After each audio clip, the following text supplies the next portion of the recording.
Welcome dear students in your physics class. Dear students, आज हम electromagnetic induction के बारे में समझेंगे कि इलेक्ट्रोमैग्नेटिक इंडक्शन क्या होता है. So dear student, electromagnetic induction is the combination of two words, that is electricity and magnetism, and how they are interrelated with each other. Dear student, 19th century में Oersted और ampere ने ये experiment कर लिया था कि अगर हमारे पास एक करंट कैरिंग कंडक्टर है और इस करंट कैरिंग कंडक्टर में आई करंट फ्लो करती है तो ये करंट कैरिंग कंडक्टर अपने चारों तरफ एक मैग्नेटिक फील्ड प्रोड्यूस करता है, and this magnetic field will be in the terms of concentric circles, and the direction of this magnetic field can be given by the right hand thumb rule. The current is in the upward direction and the magnetic field will be anti-clockwise. Okay, so it means we can generate magnetic field from electricity. ये बातें हमें ऑरेस्टेड और amperes ने 19th century में बता दी थी. But क्या इसका कन्वर्स भी सही हो सकता है? इट मीन्स कि जिस तरह हमने इलेक्ट्रिक करंट से मैग्नेटिक फील्ड को प्रोड्यूस किया है तो क्या हम मैग्नेटिक फील्ड से इलेक्ट्रिसिटी को भी प्रोड्यूस कर सकते हैं? Answer was yes. 19th century की बात करें सो यहाँ पर हमें पता चला था कि इलेक्ट्रिसिटी से मैग्नेटिक फील्ड प्रोड्यूस हो रहा है. But in 1831 there was a scientist in England, Michael Faraday,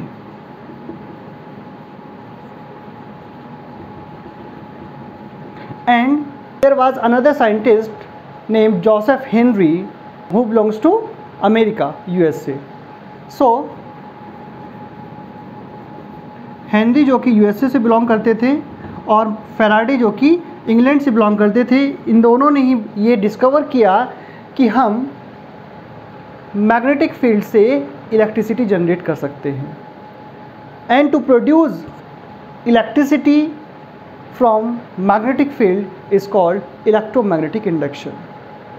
okay, so dear student, कल हमने आपको बताया था about magnetic flux. What is magnetic flux?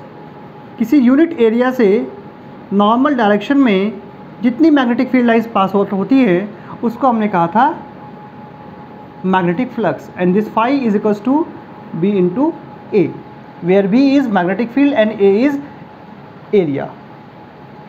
Dear student, Michael Faraday और जोसेफ हेनरी ने हमें बताया कि अगर हम इस मैग्नेटिक फ्लक्स को टाइम के साथ चेंज करते हैं, मैग्नेटिक फ्लक्स में हम चेंज करते हैं, तो उस changing magnetic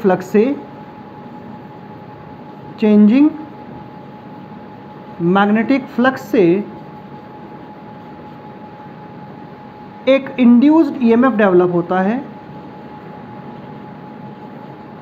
which is linked with the close loop, और इस इंड्यूस्ड ईएमएफ से एक इंड्यूस्ड करंट डेवलप होता है.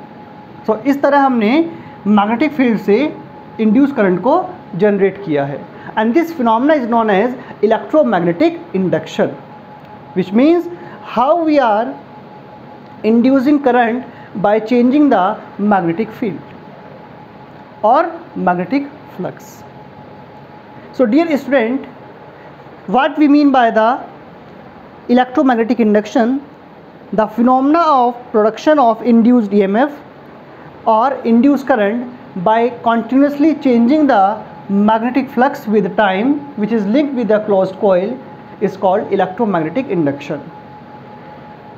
माइकल फैराडे ने कुछ एक्सपेरिमेंट्स किए जिसको हम यहाँ पर देखेंगे. यस, इन्होंने यहाँ पर एक स्ट्रॉन्ग बार मैग्नेट ली है and A bar magnet has two poles, north pole and south pole. The magnetic field lines north pole से बाहर निकलती है और साउथ पोल पे आकर मिलती हैं. And this is a closed coil which is connected with a galvanometer, and galvanometer only shows the direction of electric current.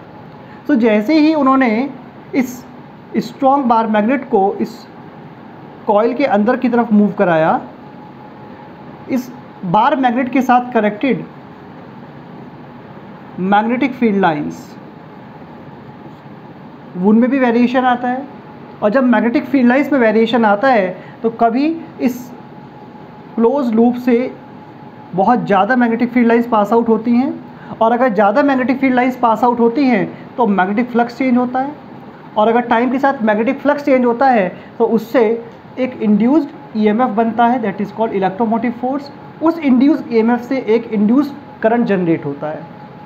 Okay, सो उन्होंने देखा कि जैसे ही हम इस स्ट्रॉन्ग बार मैग्नेट को अंदर की साइड मूव कराते हैं, सो इस बार मैग्नेट से कनेक्टेड मैग्नेटिक फील्ड में चेंज होता है. उस मैग्नेटिक फील्ड की वजह से जो मैग्नेटिक फील्ड लाइंस है उसमें वेरिएशन आता है.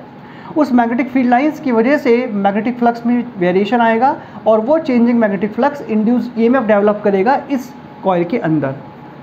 उस इंड्यूस ईएमएफ से इंड्यूस करंट जनरेट होगा. ओके, लेकिन अगर आप इसे बाहर की तरफ मूव आउट कराते हैं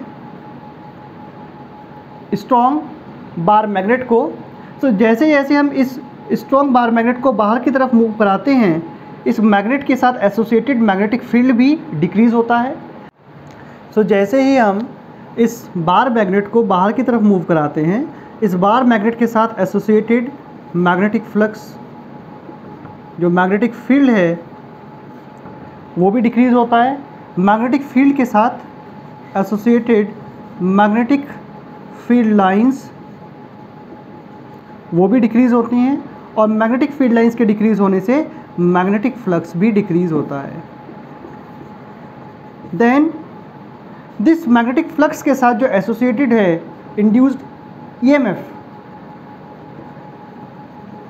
वो इंड्यूस्ड ईएमएफ भी डिक्रीज़ होता है और इंड्यूस्ड करंट भी डिक्रीज़ होता है. सो जैसे ही हम इस बार मैग्नेट को बाहर की तरफ मूव कराते हैं, this galvanometer will show deflection but in opposite direction.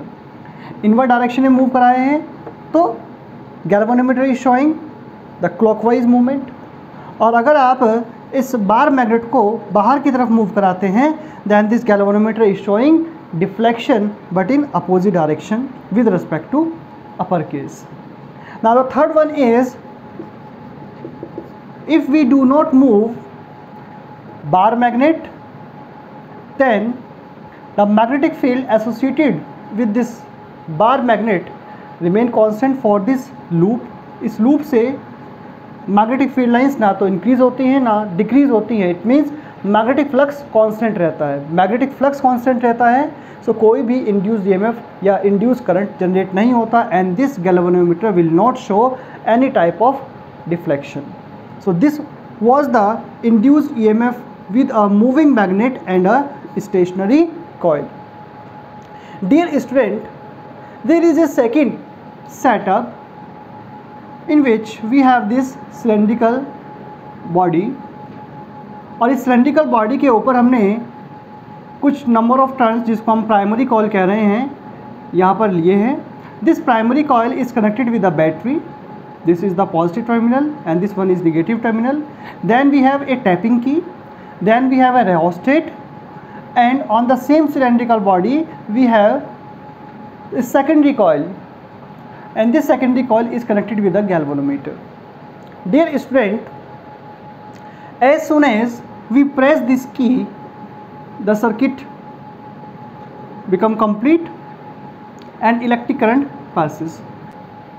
So it means अगर हम प्राइमरी कॉइल के अंदर करंट पास कराते हैं तो उसके साथ एक मैग्नेटिक फील्ड प्रोड्यूस होता है.